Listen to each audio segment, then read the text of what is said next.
plus grand secret, a trouvé des traces d'un autre champignon, l'usculine, sur 2 arbres seulement. Mais à ce stade, ce n'est ni évolutif ni transmissible, contrairement à ce qu'on nous a fait croire. Pour preuve, les souches de ces 2 arbres, censées pourtant être très contagieuses, sont toujours en place. Entre les arrêtés préfectoraux affichés à la dernière minute qui n'ont pas permis de recours, justement, entre la présence policière disproportionnée et les résultats de tests après abattage, ce ne furent que violences institutionnelles, mensonges, opacité et contradictions. Des mensonges revendiqués par les élus eux-mêmes. Oui! Nous ne voulons plus de ce cynisme, de cette arrogance et de ce mépris envers nous tous.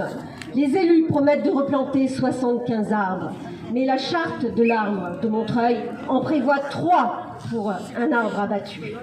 Eh bien, nous réfutons ces logiques de compensation. Les jeunes arbres n'apportent pas les mêmes bénéfices qu'un arbre mature et beaucoup ne survivent pas aux conditions climatiques actuelles. De plus, les plantations se font dans un périmètre d'1,5 km autour du lieu d'abattage. Au final, il y aura moins d'arbres sur l'avenue Gabriel qu'en 2019. Il faut préserver les arbres existants. Nous savons bien ce qui les affaiblit et les rend vulnérables aux maladies. Les chocs répétés des stationnements, les tailles en rideaux, le goudron à leur base. Or, aucune mesure n'est prise pour faire cesser ces pratiques. Tout projet d'aménagement urbain nécessite l'organisation de véritables concertations et doit tenir compte des riverains. Ce ne fut qu'un simulacre sur l'avenue Gabriel-Péri.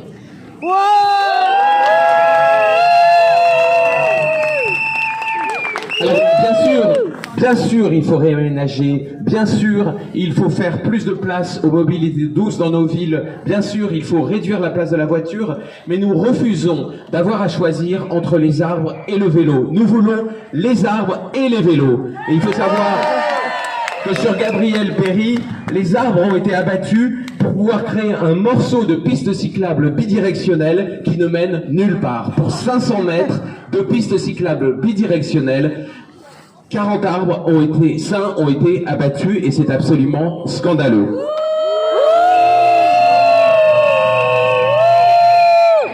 Plus globalement, nous récusons toutes ces solutions brutales qui consistent à faire du passé table rase. Les nouveaux arbres doivent remplacer progressivement ceux qui sont en fin de vie. Les nouveaux aménagements doivent s'insérer dans l'ancien. C'est la condition de leur pérennité et c'est aussi la condition de leur acceptabilité par les habitants. Les arbres et les espaces naturels existants ne doivent plus être considérés comme des variables d'ajustement de tous ces beaux projets. Ils ne doivent pas être considérés comme du mobilier urbain, tout le monde fait le constat. Mais la phrase « repositionnement des arbres existants » a quand même été utilisée par les élus pour justifier les abattages. Repositionnement des arbres existants. C'est digne de George Orwell. Et donc c'est vraiment autour de ces espaces naturels, autour de ces arbres dont nous avons tant besoin, que la ville doit se reconstruire. Il faut absolument changer de logique. Merci. Bravo!